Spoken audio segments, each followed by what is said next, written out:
Guinea Bissau imeingia kwenye hatua mpya ya mgogoro wa kisiasa baada ya maafisa wa jeshi kutangaza kwamba wamechukua udhibiti kamili wa nchi, hatua iliyotangazwa kupitia televisheni ya serikali Jumatano. Jeshi limesema kuwa limefuta mamlaka ya Rais Umaro Sissoco Embalo na limesimamisha shughuli zote za kiraia, likitangaza kuunda kwa kamati ya juu ya kurejesha utulivu ambayo itasimamia nchi kwa muda usiojulikana. Hata hivyo, imeambatana na kufungwa kwa mipaka yote ya nchi pamoja na kutangazwa kwa amri ya kutotoka nje usiku. Hatua ya wanajeshi imekuja saa chache baada ya ripoti za milio ya risasi karibu na ikulu ya rais, majengo ya serikali na ofisi za tume ya uchaguzi katika jiji la Bissau.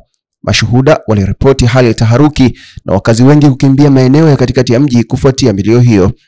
Jeshi lilidai kuwa liliingilia kati ili kuzuia kile kilichoelezwa kuwa ni mpango wa kuvuruga matokeo ya uchaguzi uliohusisha wanasiasa na washirika wa ndani na nje ya nchi, ingawa halikutoa ushahidi wa moja kwa moja kuhusiana na madai hayo. Mgogoro huo unahusishwa moja kwa moja na uchaguzi mkuu uliofanyika tarehe 23 Novemba mwaka huu, ambapo wagombea wawili, Rais Embalo na mpinzani wake Fernando Diaz da Costa, walidai ushindi kabla ya matokeo rasmi kutangazwa. Tume ya uchaguzi haikupata muda wa kutoa matokeo ya awali kutokana na vurugu na mvutano uliozidi kuongezeka, hali ambayo imetajwa kuwa ilitoa mazingira ya jeshi kuingilia siasa za taifa hilo. Guinea Bissau imekuwa na historia ndefu ya mapinduzi na migogoro ya mfululizo tangu kupata kwake kwa uhuru kwa mwaka 1974. Hatua hiyo ya jeshi imezua ukosoaji mkali kutoka jumuiya za kimataifa ikiwemo ECOWAS, Umoja wa Afrika na nchi kadhaa ikiwemo Ureno zimeeleza wasiwasi wao mkubwa kuhusu kuhamasishwa kwa mchakato wa kidemokrasia na kuwataka wanajeshi kurejesha mamlaka kwa serikali iliyochaguliwa kwa njia ya kikatiba.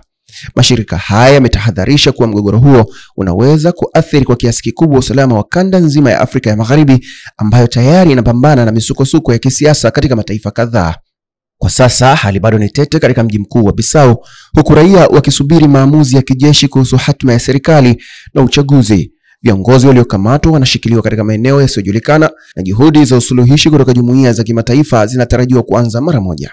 Mustakabali wa Guinea Bissau utategemea mazungumzo kati ya jeshi, viongozi wa kisiasa na mashirika ya kikanda ili kuepusha taifa hilo kuingia katika mzozo mkubwa zaidi. Salumu Amani, Kawabe News.